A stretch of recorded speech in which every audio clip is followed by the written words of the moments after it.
এই যে উচ্ছে কুমড়ো ভাজা, শাক ভাজা পাতে নিয়ে নিয়েছি।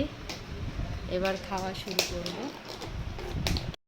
এবার উচ্ছে কুমড়ো ভাজা দিয়ে খাচ্ছি। শাক ভাজা, আজ আমি এখন ঢেঁড়স আলু ভাজা, অল্প দিয়ে বাদ দিব না, আমি তরকারি করে মাছের ঝোল এনেছি।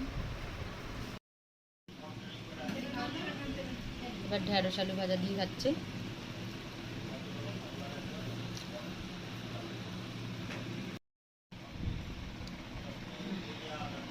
পেঁয়াজ দিয়ে আলু ঢেঁড়স ভাজা।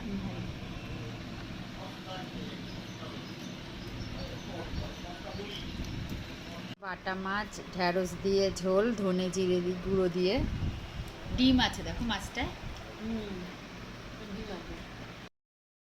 এতে দিয়েছি, এটাই ভালো হালকা হালকা খাবার।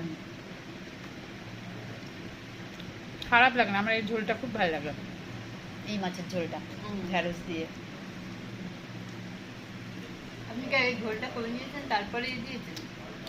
মানে কি ঢেঁড়সগুলো পরে দিয়েছেন? না না না, তাহলে ঢেঁড়সগুলো ভেজে নিয়েছি।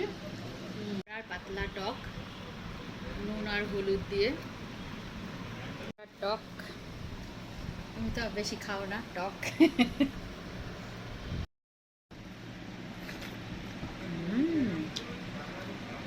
দারুণ টক হয়েছে।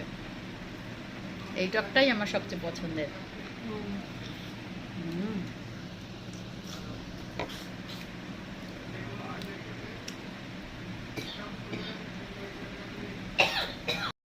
আমাদের খাওয়া হয়ে গেল, তো আবার কালকে দেখা হবে। দীপা তো টকটা ও ভাত চেটে চেটে খাচ্ছে।